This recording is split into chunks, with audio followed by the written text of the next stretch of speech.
Hey folks, it's Jake here from Jake's Tendy Corner, JTC for short. Hey, today we're going to talk about masks. I know I don't do videos often, but hey, I thought I'd do one about masks. I'll probably do more as time moves forward, especially in the summer. I play less hockey. I think I'm down to 3 games a week right now, coupled with the 18 Open at the Rafe Reel. And then Thursdays we play 6 to 7. It's a bit of a more of a mishmash of people. So masks.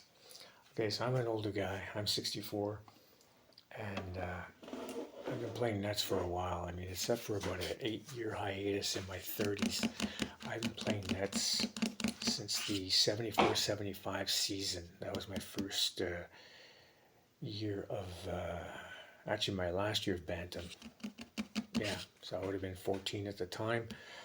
I had played before, but never organized. My buddy had some pads, and the winter before, I'd always in his yard with the pads on. So turns out at Brewer they needed goalies. So, anyways, my first mask was a Cooper plastic mask. So yeah, that's how long I've been around. The brown pads, which weighed a ton after a game, because they just absorb water. So the kids today haven't got a clue what it was like back then. Anyways, so after my plastic mask and my non-goalie skates, I played 2 years of midget, and that's where my dad had to finally buy me some goalie skates because my player skates, I was faking it, the toes were just jammed in. So this is a Jacques Plante facial. Most of you guys are more familiar with the full Jacques Plante, which is what Bernie Perron wore, and also Pele Lindbergh before he was tragically killed in his Porsche. Yeah, so this bad boy here, there you go. That's a Jacques Plante facial. So as you can see, not a lot of protection once you get past the ears. Uh, Winter 81, I believe, 81, 82, playing hockey in a small town just north of Edmonton. Got a slap shot, it hit me right here on the bone below the ear from the face-off circle on the right side. So instant tunnel vision. And yeah, that was pretty cool. That was my first serious concussion. I've had 10 in my life, 3 of them serious. The 3 serious ones, all 3 different sports. First one, of course, was the hockey. The second one was the bike accident. That was a pretty bad one.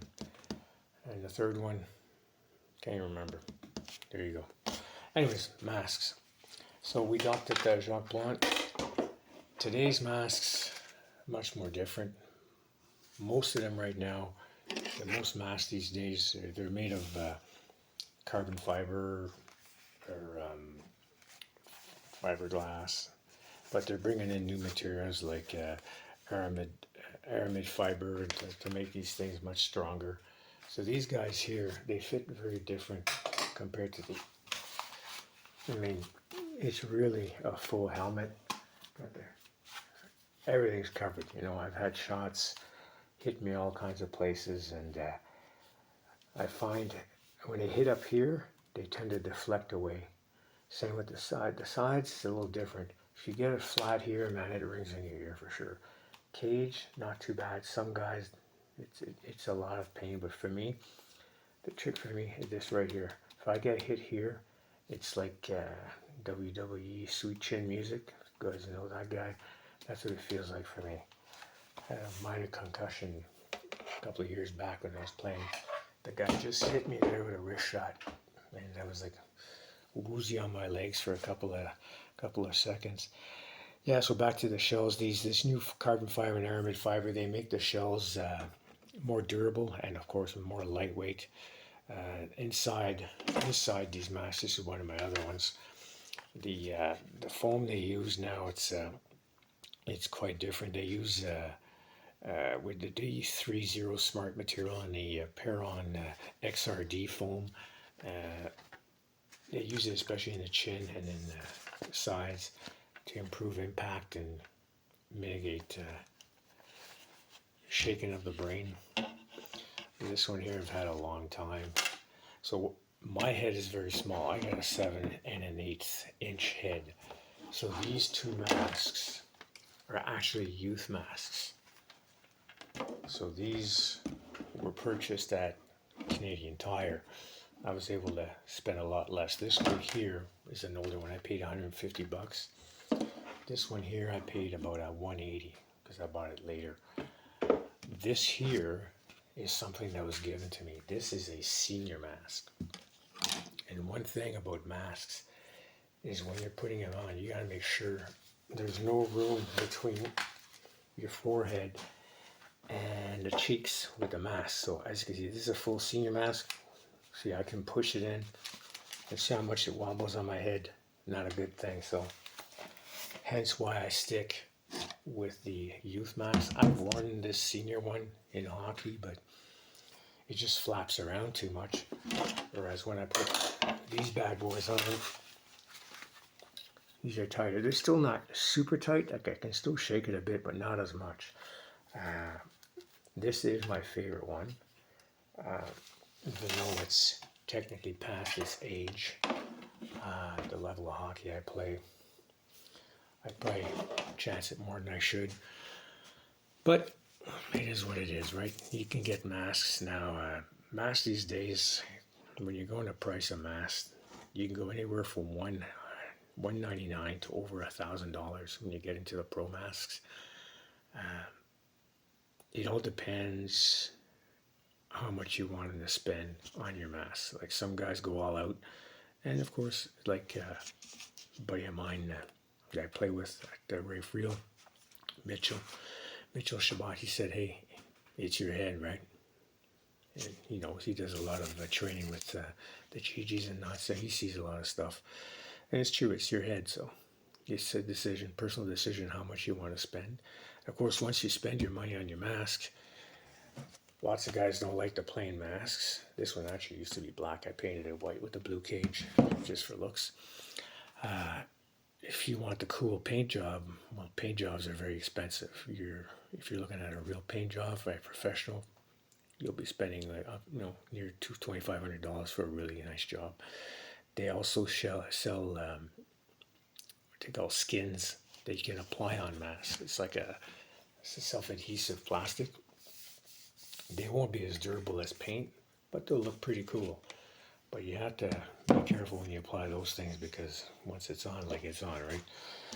Yeah, so it's cages on masks. Most of these ones use stainless steel, but they are getting into titanium to make these things more lightweight, and they're getting into exoshell designs on these cages to try to improve deflection and whatnot.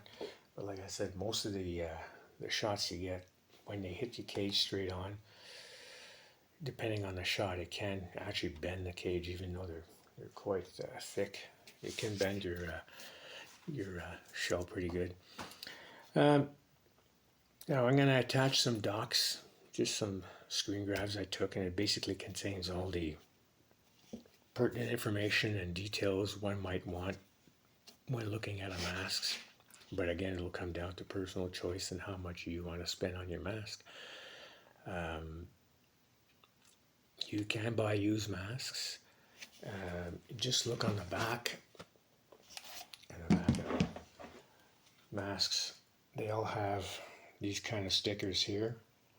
Like this one here, officially good till end of October 2009. So, and I believe this one here was a little older. Most of those will have those stickers. So if you're going to buy a used mask, check the back for that sticker. Especially for kids and younger adults and guys just starting out. Because, if you're not used to the puck, you'll be shy at first of a puck, especially when the guys wind up. I think with slap shots, it looks scary and the guy's like winding up like Alan Gretzky all the way up, but I find that the wrist shot is the more deadlier of the shots because the guys have fantastic releases, and with these new sticks now, their shots are very good velocity. I've been hit in the head a few times, right in the cage. During the warm-up, I tend to avoid the headshots, and like it happened just yesterday. A guy was shooting, and some of the young, inexperienced guys don't know that the puck goes flying. I actually move my head in a warm up. I don't want to get dinged in a warm up. I'd rather keep that for the actual game to get a headshot. You know, it is what it is. Other than that, yeah, just have fun shopping and buy a mask you like and it's comfortable. And we'll see you on the ice. Take care now.